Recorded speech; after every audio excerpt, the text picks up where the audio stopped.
Hello दोस्तों, welcome to money stocks. इस video के अंदर हम लोग बात करने वाले हैं जिस तरह से हमें मार्केट के अंदर गिरावट हो रही उसी स्पीड से हमें बहुत ज़्यादा नेगेटिविटी हमें अपडेट्स नज़र आ रही और जो हमें 6 महीने पहले जो देखने को न्यूज़ देखने को मिल रही थी वो फिर से हमें न्यूज़ कंटिन्यू हो रही है।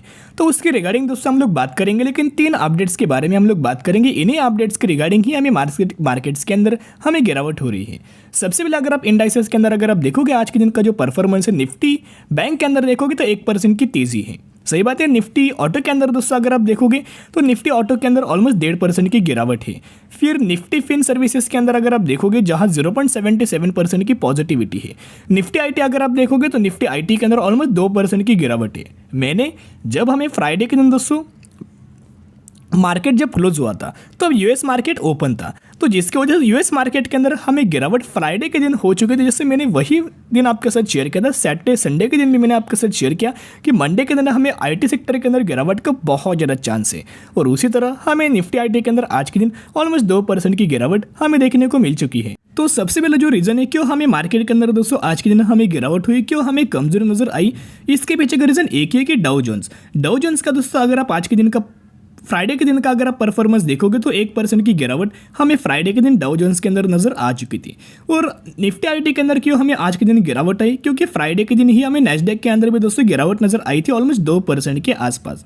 तो जैसे कि मैंने रेशो आपके साथ शेयर किया था 70-30 रेशो के अंदर हमें गिरावट हो सकती है। 70% गिरावट हो सकती है, 30% गिरावट नहीं हो सकती। बेसिकली यूएस मार्केट के अंदर इतना हमें पावर है कि अगर यूएस मार्केट के अंदर अगर गिरावट होगी तो दुनिया के हर एक कंट्री के जितने भी हमें मार्केट्स होंगे उन मार्केट्स के अंदर दोस्तों गिरावट होने का बहुत ज़्यादा हमें चांस देखने को मिल जाता है। अभी हम आ चुके हैं सेकंड अपडेट्स के ऊपर। ये अपडेट्स बहुत ज़्यादा इंपॉर्टेंट होने वाला है आपके लिए एज वेल एज मार्केट के लिए। देखिएगा, Ukraine war live updates, Putin warns NATO. अभी नाटो कौन है? एक ऑर्गेनाइजेशन है। उस ऑर्गेनाइजेशन के अंदर बहुत सारे छोटे छोटे कंट्रीज होंगे, जहाँ कोई भी अगर एक कंट्री प्रॉब्लम्स के अंदर होगी, वॉर्स के अंदर होगी, तो हर इस ऑर्गेनाइजेशन जितने भी कंट्रीज होंगी वो स्पेसिफिक कंट्री की मदद करेगी, हेल्प करेगी। तो यही दोस्तों वो नाटो एक ऑर्गेनाइजेशन है।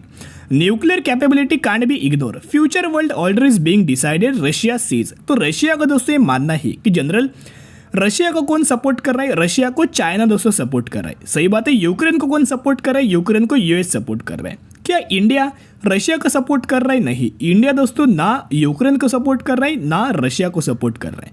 तो जिसकी वजह से बेसिकली कौन ज़्यादा हमें पावरफुल निकल के आ रहे हैं? रशिया ज़्यादा पावरफुल है एज वेल एज यूक्रेन दोस्तों कम हमें इसके पास पावर है। इसके पीछे का रीज़न एक ही है कि रशिया के पास ह्यूज अमाउंट ऑफ हमें जो वेपन्स है वो रशिया के पास है और यूक्रेन के पास बहुत ज़्यादा कम हमें वेपन्स नज़र आ रहे हैं।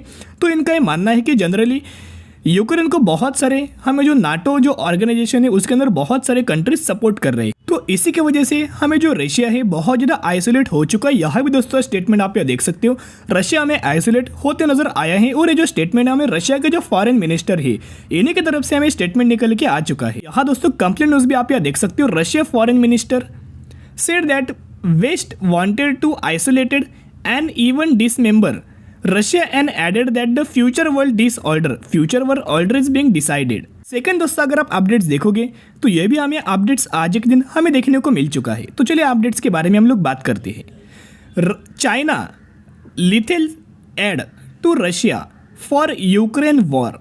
तो चाइना का दोस्तों क्या एक जो लिथल है एक वेपन है, ऐसा वेपन दोस्तों आप ये बोल सकते हैं एक वेपन है। तो ये वेपन चाइना क्या कर रहा है? रशिया को प्रोवाइड कर रहा है।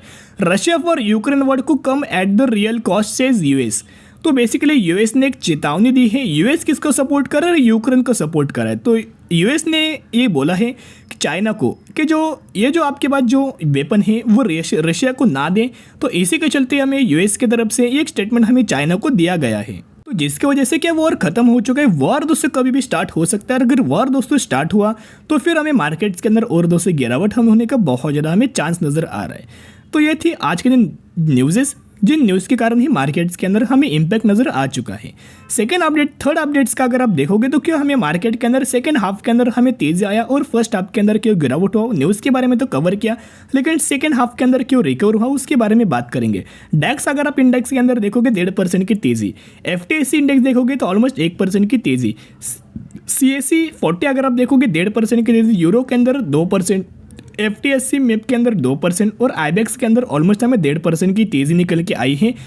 तो इसी के चलते हमें आज के दिन दोस्तों जो सेकंड हाफ है मार्केट्स के अंदर हमें रिकवरी आपको नजर आई है, क्योंकि हमें यूरोपियन मार्केट्स के अंदर भी रिकवरी देखने को मिल चुकी थी। तो दोस्तों डरने की कोई बात नहीं, अभी ऐसी कोई मेजर हमें न्यूज़ देखने को नहीं मिली जिन न्यूज़ के चलते कंफर्म है मार्केट के अंदर गिरावट आएगी। क्या निफ्टी हमें 15,000 के आसपास आएगा? नहीं, ऐसे दोस्तों बात नहीं है, ऐसी इस तरह की न्यूज़ कोई निकल के नहीं आ रही।